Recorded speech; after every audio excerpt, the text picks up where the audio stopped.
capítulo 9, versículo 33, assim diz a palavra do Senhor. Chegaram então a Cafarnaum. Estando em casa, Jesus perguntou aos discípulos: sobre o que vocês estavam discutindo no caminho? Mas eles se calaram, porque no caminho tinham discutido entre si sobre quem era o maior. E Jesus, assentando-se, chamou os 12 e lhes disse: se alguém quer ser o primeiro, será o último e servo de todos. Trazendo uma criança, colocou-a no meio deles e, tomando-a nos braços, disse-lhes: quem receber uma criança tal como esta em meu nome, recebe a mim. E quem receber a mim, não é a mim que recebe, mas aquele que me enviou.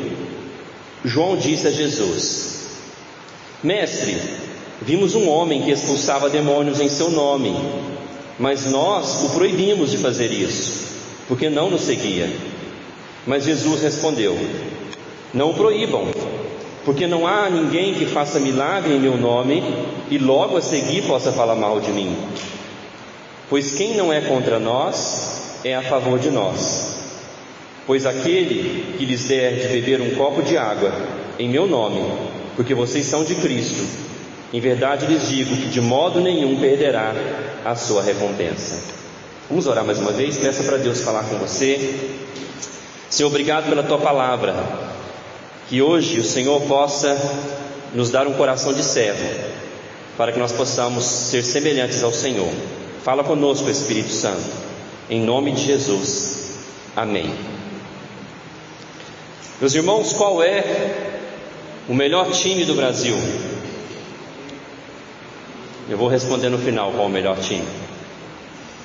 Mas vocês já perceberam como a gente gosta de comparar as coisas? Tudo a gente quer comparar. As meninas na escola falam assim: o João é o mais bonito da escola. Daí as outras: não, eu acho que é o Felipe. Sempre tem isso, não tem, meninas na escola? Essas comparações. Quem gosta de futebol igual eu sempre compara. Quem foi melhor depois do Pelé? Foi o Ronaldinho Gaúcho? O Ronaldo Fenômeno? Foi o Rivaldo? Eu acho que foi o Neymar. E a próxima Copa ele vai arrebentar e nós vamos ganhar. A gente gosta tanto de comparar, vocês já viram isso? E às vezes não precisa. Já viu como a gente se orgulha assim e fala: nossa, mas as mães orgulhosas, o meu filho, ele passou no vestibular, foi um dos primeiros colocados. A gente gosta dessas comparações. A gente tem meio uma mania de grandeza, e o nosso coração anseia por algumas coisas grandes aos olhos desse mundo. Quem aqui, por exemplo, gostaria que seu filho fosse um juiz de direito? Levanta a mão. Vocês não gostariam não, gente? Vocês acham ruim ser juiz de direito? Quem gostaria que seu filho fosse juiz de direito?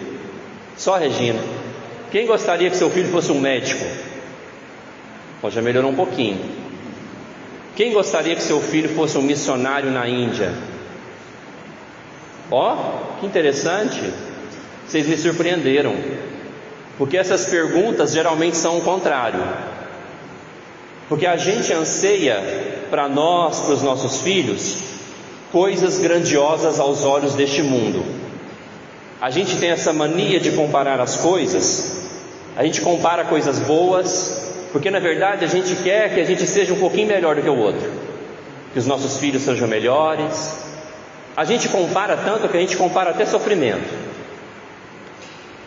Um irmão pega e fala assim: nossa, eu fiquei ruim de Covid 3 dias, fiquei de cama. Daí o outro fala assim: só 3 dias? Eu fiquei 1 semana.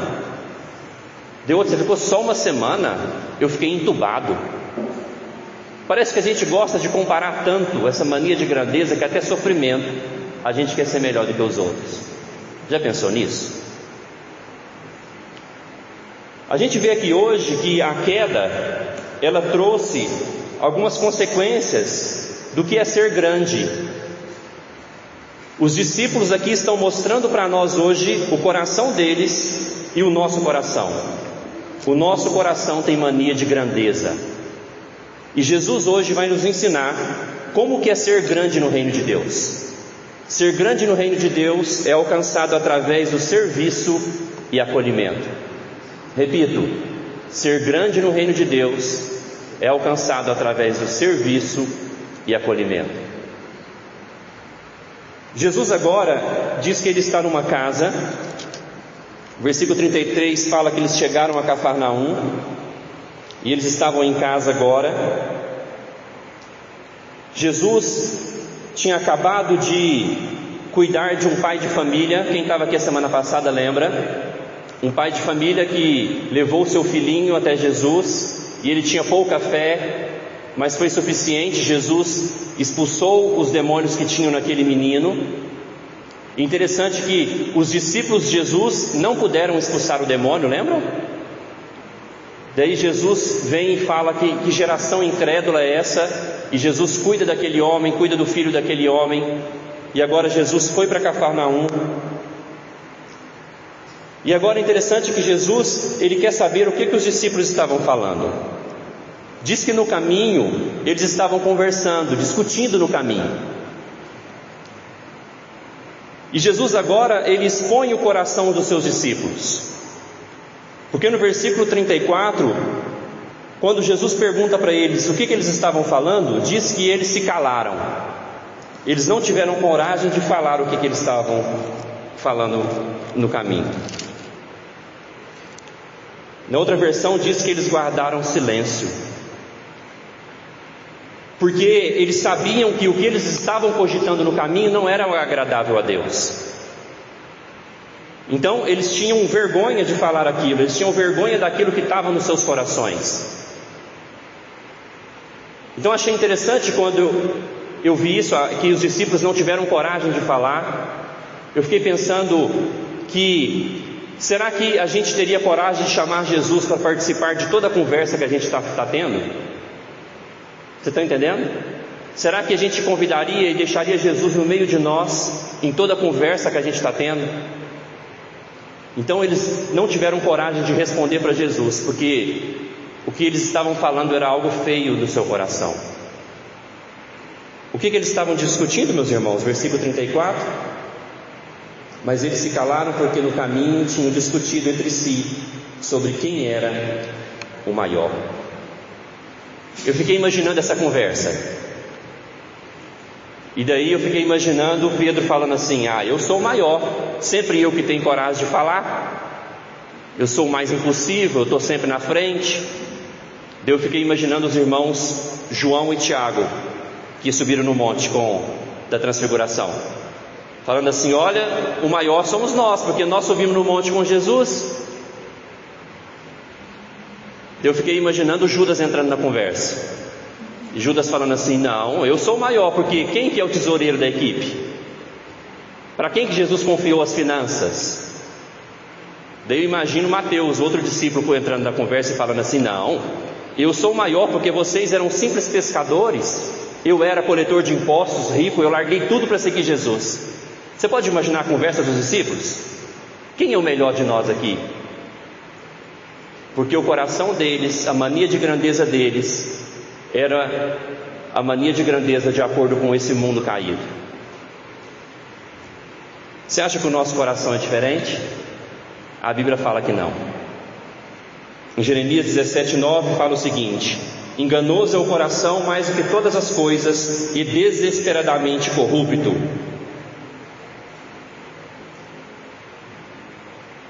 Mas por que Jesus pergunta, sendo que Jesus já sabia? Ou seja, tudo que nós estamos falando, mesmo que seja vergonhoso se Jesus estivesse, a gente tem que pensar que Jesus sabe do que a gente está falando.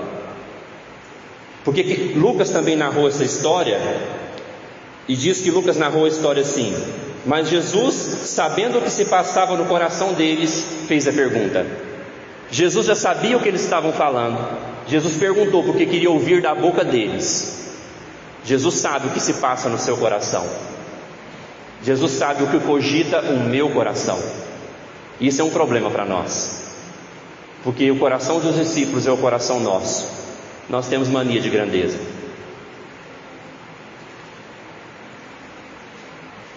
Mas veja que Jesus quer ouvir isso de nós. Jesus pergunta para eles.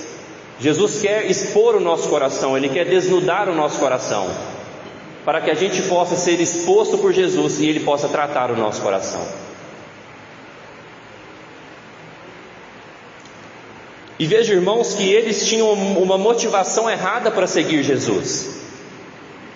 Jesus já tinha deixado para eles tão claro a proposta do discipulado. No capítulo 8, o versículo 34, olha o que Jesus tinha falado para eles. Então, convocando a multidão, juntamente os seus discípulos, Jesus lhes disse: se alguém quer vir após mim, negue a si mesmo, tome a sua cruz e siga-me. Pois quem quiser salvar a sua vida a perderá, e quem perder a vida por minha causa e por causa do Evangelho, esse a salvará. Jesus já tinha deixado a proposta clara: negue-se a si mesmo, tome a sua cruz. Mas os discípulos estavam seguindo Jesus, mesmo diante da proposta tão clara, com uma motivação errada. Olha que interessante, eles faziam o que é certo, que era seguir Jesus e fazer a obra de Deus, mas eles ainda tinham a motivação no seu coração errada. Eles tinham mania de grandeza. Eles queriam ser um maior do que os outros. O nosso coração às vezes precisa ser desnudado assim, exposto, para que Deus possa nos tratar. E quando o nosso coração for exposto, nós vamos ficar com vergonha. Certa vez, o meu coração foi exposto. Sempre, né? Mas uma vez me marcou muito. Eu estava num trabalho de plantação de igrejas, e eu evangelizava tanto nessa cidade, a gente trabalhava tanto, eu, a Sharon, alguns irmãos, fazia parte da equipe, mas um trabalho difícil. As pessoas não iam, as pessoas falavam que criam em Jesus, mas não se batizavam. Um trabalho difícil demais. E daí eu liguei para o coordenador da nossa equipe e falei para ele: olha, eu acho melhor a gente ir embora daqui. Esse pessoal aqui não quer saber de Jesus não. É melhor a gente ir para outro campo. E daí ele falou: Gabriel, mas vocês estão aí, tem só um ano. Ele falou para mim: você sabe o que eu acho que você está querendo? Você está querendo plantar essa igreja em tempo recorde, 2 anos, para que depois você seja elogiado como um missionário que faz tudo tão bem feito e rápido. Ele falou isso para mim. Daí eu olhei assim e falei, fui orar. Eu acho que ele estava certo. Eu estava fazendo o que era certo, com a motivação errada. Porque às vezes, irmãos, nós seguimos a Jesus com motivações erradas, porque o nosso coração quer ser aplaudido pelas pessoas. Imagina um missionário que planta uma igreja em 2 anos, já viu isso? Como ele vai ser elogiado, né? Esse pastor, coordenador da nossa equipe, desnudou o meu coração, e eu pedi perdão para Deus. Interessante que quando eu fui orar e colocar isso diante de Deus, eu senti que se o meu coração fosse humilde, Deus poderia fazer um avivamento e a igreja poderia sim ser plantada em 2 anos. Mas por que Deus não fazia isso? Porque Ele não queria salvar as pessoas, protegendo o meu coração da soberba. Já pensou nisso? Que às vezes algumas coisas boas não acontecem na nossa vida por causa do nosso coração enganoso. Deus tem que segurar algumas bênçãos, porque senão a gente vai ficar soberbo. A gente vai ter mais ainda mania de grandeza. Então nós temos que pensar hoje, meus irmãos, será que nós também seguimos ao Senhor Jesus com alguma motivação ou com alguma expectativa errada? Como foi falado no louvor, qual a sua expectativa de vir aqui hoje? Qual a sua expectativa de seguir a Jesus?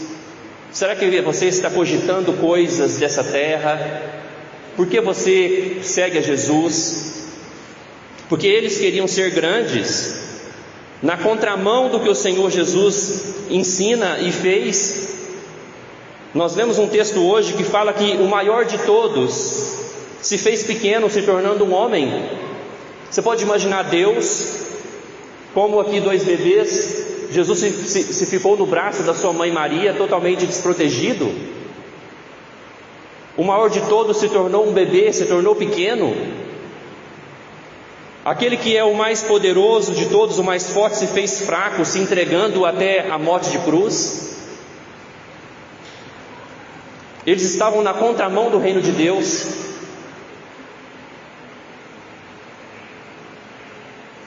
Então, às vezes, nós estamos vivendo na contramão do reino de Deus. Nós cantamos aqui, né? Venha o teu reino é o poder. A oração do Pai Nosso fala isso: venha o teu reino, seja feita a tua vontade. Mas às vezes o nosso coração está na contramão do reino de Deus. Nós estamos ansiando ser grandes. Outra atitude aqui revela o coração enganoso deles. Olha o versículo 38. João disse a Jesus: Mestre, vimos um homem que expulsava demônios em seu nome, mas nós o proibimos de fazer isso, porque não nos seguia. O que está acontecendo aqui? Ciúmes. Porque o que aconteceu anteriormente? Os discípulos não foram capazes de expulsar os demônios do menino, porque eles não oravam mais. E agora eles veem um homem apenas expulsando demônios em nome de Jesus. O que aconteceu no coração deles? Ciúmes, porque um homem estava fazendo mais que eles todos. E eles criticam Jesus. Nós proibimos ele porque ele não faz parte do nosso grupinho, ele não anda junto com a gente, ele não nos segue. Você já percebeu que às vezes a gente também pode ser assim? A gente critica outras pessoas que estão fazendo a obra de Deus, que não faz parte da igreja presbiteriana. A gente acha que a gente é melhor, a gente acha que Deus só age aqui porque a gente estuda muito a Bíblia. Não, Deus não está preso no nosso grupo, na nossa igreja. Deus age por todo servo fiel e anônimo que está pregando em nome de Jesus. Então os discípulos ali começaram a ficar com ciúme e começaram a criticar. Jesus, ele não nos segue, nós tivemos que proibir ele. Porque na verdade eles não estavam conseguindo fazer e agora estavam achando ruim, criticando aquele homem que estava fazendo o que eles não podiam. Estava conversando com uma missionária e ela falou assim: você viu a igreja tal? A igreja tal está recebendo refugiados cristãos, refugiados, né, que fugindo dos seus países por causa da perseguição, da guerra. Mas eu achei estranho ela falando assim, né? Ela falando, porque eles recebem só cristãos. Eu falei, irmã, que bom, né? Que bênção que eles estão recebendo os nossos irmãos na fé. Não, eu acho que eles estão errados, porque tem que receber qualquer tipo de refugiado. Essa igreja tem que receber muçulmanos também. Essa igreja recebe eles, aluga casa para eles, cuida deles. Eu falei, olha, a sua igreja está acolhendo algum tipo de refugiado? E ela falou, não. Eu falei, olha, que bom, então eles estão recebendo os cristãos, a sua igreja recebe os muçulmanos. Porque nós temos a tendência, irmãos, de criticar aquilo que nem nós estamos fazendo. Porque outras pessoas estão fazendo, a gente vai sempre querer colocar um defeitinho, porque nós comparamos nós com eles. Porque no fundo do nosso coração a gente quer ser elogiado e a gente tem mania de grandeza. Mas nós vemos aqui que Deus não está preso. Jesus fala, não, vocês não podem impedir ele não. Não o proíbam, porque não há ninguém que faça milagre em meu nome e logo a seguir possa falar mal de mim. Não impeçam, deixem que ele faça. Veja que o nome desse homem é anônimo, não aparece o nome dele. E quantos anônimos têm feito a obra de Deus, que nós não sabemos o nome? Eu conheci no Nepal um missionário, nem o nome dele eu sei pronunciar até hoje, porque o nome dele só tem consoante. Eu chamo ele de Tidis. Depois eu te mando lá, se tiver curiosidade, como é que é o nome dele na língua nepali. E eu vejo esse jovem, ele subia as montanhas, evangelizando, plantando igreja. Ele levava um filtro que ele conseguiu de uma igreja americana e ele levava para os altos das montanhas. E esses filtros, as pessoas purificavam a água para poder beber água limpa. E ninguém conhece ele, ele é um anônimo.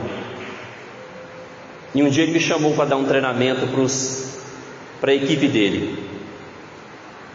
E eu cheguei lá, depois de uma viagem de umas 10 horas, e eu comecei a perguntar àqueles homens, de onde que eles vieram, como que foi a chegada deles até o local de treinamento, e alguns deles falando assim: eu caminhei 2 dias para chegar aqui. Outro falando: não, eu desci a montanha 6 horas, peguei um cavalo, depois peguei uma moto, estou aqui. E eles contando o esforço deles de plantar igrejas, de fazer a obra de Deus, a perseguição que eles sofriam. Eu falei: olha, vocês vão me desculpar, mas eu não sou digno de dar treinamento para vocês, porque eu posso conhecer talvez um pouquinho mais de teologia, de Bíblia, mas eu não tenho a vida que vocês têm. Veja que a gente nem sempre erra, né? Nessa hora eu acertei, porque Deus está agindo por aí. Ele não está preso, mas o coração dos seus discípulos ficam enciumados, porque aquele homem não fazia parte do seu grupo. Jesus fala para eles: não proíbe não, deixa ele fazer. Meus irmãos, porque os verdadeiros discípulos de Jesus, eles querem somar, eles querem fazer algo. Olha o versículo 40, a partir do que Jesus fala: pois quem não é contra nós é a favor de nós. Os discípulos de Jesus, os verdadeiros, eles estão a favor, eles não estão preocupados com os títulos. Os discípulos estavam enganados, talvez nós também. E Jesus nos ensina como que é no reino de Deus. Jesus vai ensinar agora como que é no reino de Deus, no versículo 35. Jesus disse, assentando-se, chamou os 12 e lhes disse: se alguém quer ser o primeiro, será o último e servo de todos. Por que o último? Porque o último geralmente é anônimo. Meu filho Kaique participou da primeira competição de natação dele, e ele tem algumas dificuldades. E daí na foto ele não saiu. Sabe, os meninos estão nadando, né? E eles tiram a foto quando eles estão chegando ali, eles não são na foto. Ele não saiu na foto porque ele ficou em último lugar. Ele falou: pai, fui mal pra caramba, né? Esquenta não, filho, é assim mesmo. Você vai melhorar e você vai nadar melhor. Segunda-feira agora volta às aulas de natação, depois do tempo de frio. Incentiva ele. E daí eu lembrei disso, de Jesus falando aqui que nós devemos ser o último, porque o último não sai na foto. O último é anônimo, o último não busca reconhecimento. E Jesus começa a ensinar que se nós queremos fazer a obra de Deus com o coração íntegro, servir a Deus com o coração íntegro, a gente não pode buscar e querer ser reconhecido. Eu vi uma história de um pastor chamado Ronaldo Lidório, e ele disse que foi pregar numa igreja e teve o aniversário da igreja, e daí diz que o pastor da igreja começou a elogiar as pessoas que fizeram a festa, que fizeram a ornamentação, que fizeram os convites, e daí diz que ele esqueceu de citar o nome da senhora que fez o bolo do aniversário da igreja. Diz que no final ela falou assim: a festa foi boa, não foi? Mas no ano que vem não tem bolo, porque esqueceram do meu nome. Quantas vezes, irmãos, nós não somos assim? A gente quer ser reconhecido e esquece de ser reconhecido pelo Senhor, porque o nosso coração, ele não quer servir, e o Senhor nos chama ao serviço. Veja que ele fala no 35: se alguém quer ser o primeiro, será o último e servo de todos. Essa palavra servo é aquela palavra diácono, que aparece em Atos capítulo 6, que significa aquele que serve às mesas. O nosso chamado é um chamado humilde para fazer o serviço para Cristo, como alguém que serve às mesas. É isso que Jesus nos chama, para segui-lo com a motivação correta, sem querer ser visto, e ser alguém que está disposto a fazer um trabalho humilde de servir às mesas. Depois o apóstolo Pedro entendeu isso no final da vida. Nós vamos entender também, amém? Porque olha o que Pedro escreveu depois na sua carta. Diz o seguinte, na primeira carta, no capítulo 4, versículo 10, ele disse: sirvam uns aos outros cada um conforme o dom que recebeu, como encarregados de administrar bem a multiforme graça de Deus. Depois de alguns anos, Pedro entendeu e fala: sirvam uns aos outros, de acordo com aquilo que você recebeu de Deus. Nós escutamos isso aqui hoje no culto de manhã. Sirva, ofereça o que você tem para Jesus. Você tem um dom que eu não tenho. Por isso nós somos um corpo onde Cristo é o cabeça. E nesse corpo todos os membros são importantes. Cada membro do meu corpo faz uma coisa importante para o desenvolvimento da minha vida. Mas o que os versos 36 e 37 têm a ver com essa história? Diz o seguinte: trazendo uma criança, colocou-a no meio deles, e tomando-a nos braços, disse-lhe: quem receber uma criança tal como esta em meu nome, recebe a mim. E quem receber a mim, não é a mim que recebe, mas aquele que me enviou. Jesus agora quer ensinar para eles que a mania de grandeza deles estava errada. Porque as crianças na cultura judaica eram tidas como pessoas insignificantes, pessoas que não têm muito valor, que não são gente ainda. E Jesus fala para eles agora: se vocês querem me servir, vocês devem acolher aqueles que são insignificantes, aqueles que a sua cultura considera como insignificante. Para mim é importante. Jesus está chamando os seus discípulos a honrar aqueles que ninguém honram. Por isso que ele usa esse exemplo da criança, trazendo ela para perto dele, dizendo: se vocês recebem uma criança que na sua cultura não merece honra, vocês recebem a mim. Jesus estava ensinando para eles que nós devemos honrar aqueles que esse mundo considera insignificante. Veja, meus irmãos, que no reino de Deus as coisas funcionam diferente do que o nosso coração anseia. E nós, como discípulos, nós devemos nos alegrar quando esse reino avança, quando Jesus, o seu nome é exaltado. Por quê? Porque no versículo 41 diz: pois todo aquele que lhe der de beber um copo de água em meu nome, porque vocês são de Cristo, em verdade lhes digo que de modo nenhum perderá a sua recompensa. Por que nós devemos buscar servir a Jesus para o avanço do reino de Deus? Porque no versículo 41 diz que nós somos de Cristo, nós pertencemos ao Senhor Jesus. A nossa vida não pode girar em torno de nós mesmos. A nossa vida deve girar em torno daquele que morreu e ressuscitou por nós. Ele nos comprou com seu sangue. Nós somos de Cristo. E veja a bondade de Deus, irmãos, quando nós fazemos a obra de Deus, pela graça de Deus, diz que ainda há uma recompensa, há um galardão para nós. E olha o exemplo que Jesus usa: aquele que der um copo de água para vocês, algo tão simples e tão ordinário, receberá recompensa e galardão.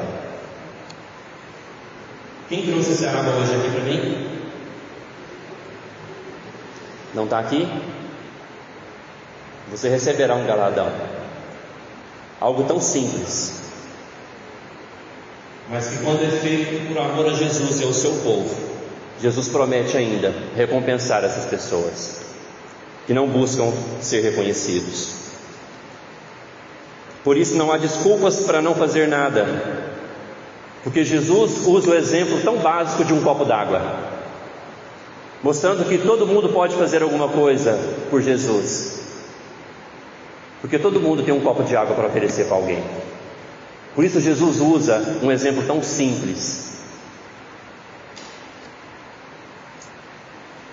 Portanto, meus irmãos, hoje é importante que nós peçamos a Deus para sondar o nosso coração.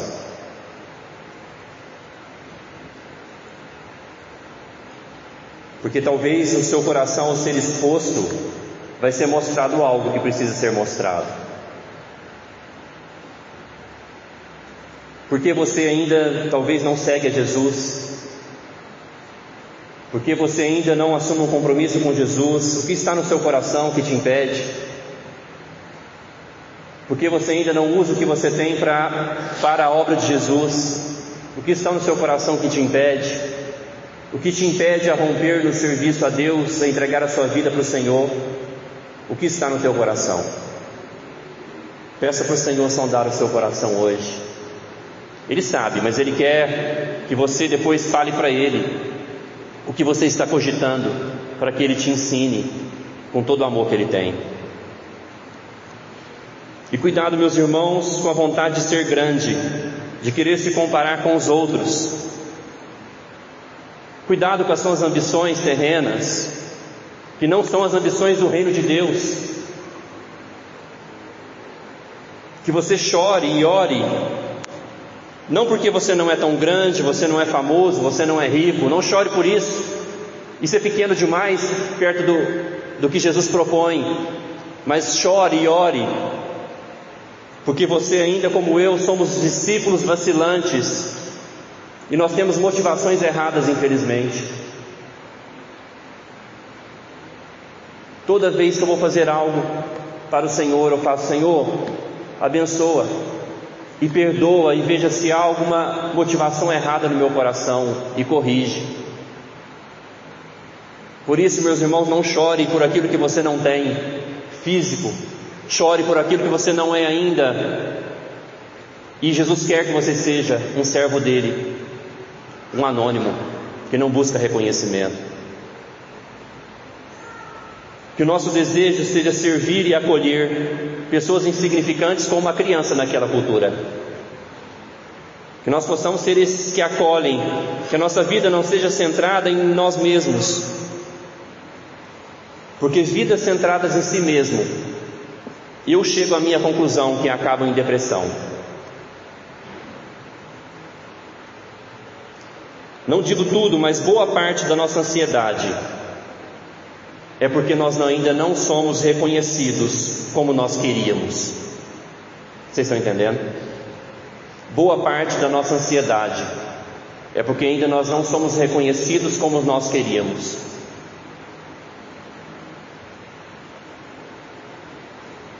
Então, se há um remédio contra o meu ego, se há um remédio contra a minha egolatria, esse remédio se chama serviço. Servir às mesas, lavar os pés dos discípulos. Porque quando eu vou servir alguém, eu me sinto útil. Porque quando a minha vida é centrada em si mesmo, eu não me aguento. Eu nunca vou estar satisfeito. Eu sempre vou querer mais reconhecimento, mais grandeza neste mundo, porque o nosso coração é enganoso. Por isso nós precisamos que Jesus sonde o nosso coração, nos confronte, desnude o nosso coração e nos ensine a ser um servo fiel a Ele. Então, meus irmãos, você quer se sentir melhor, você quer servir Jesus, você quer ter um propósito na sua vida? Os psicólogos não vão te ajudar tanto. Jesus vai. Porque em Cristo há plena alegria. Ele prometeu uma vida abundante. Ele prometeu uma água que saciaria a nossa sede e seria em nós uma fonte a jorrar para a vida eterna. Cristo é a nossa solução para os nossos dilemas, para o nosso coração egoísta. E o remédio que Jesus receita para nós é serviço cristão. É servir a Jesus. Então faça algo pelo próximo, faça algo pelos irmãos, faça algo pela igreja, faça algo pelo Evangelho para que o Evangelho avance. Fique feliz quando outras pessoas, outros ministérios estão fazendo a obra de Deus. Jogue as suas motivações hoje erradas toda fora. Que você seja e eu sejamos a favor, porque Jesus fala: pois quem não é contra nós é a favor de nós. Que nós sejamos a favor de Jesus, usando a nossa vida a favor do reino de Deus. Você diz amém para isso? Eu quero fechar dizendo o que Jesus disse no final do versículo 37. E quem receber a mim, não é a mim que recebe, mas aquele que me enviou. Você precisa receber a Jesus como seu Senhor e Salvador, para que você receba Deus. Ninguém tem o Pai sem ter o Filho. Antes de ser um servo de Deus, você precisa receber a salvação dele na sua vida, recebendo Jesus Cristo, confessando o nome dele, para que você receba Deus. Que Jesus hoje mate a nossa mania de grandeza e nós saiamos daqui hoje com o coração disposto a servi-lo. Oremos.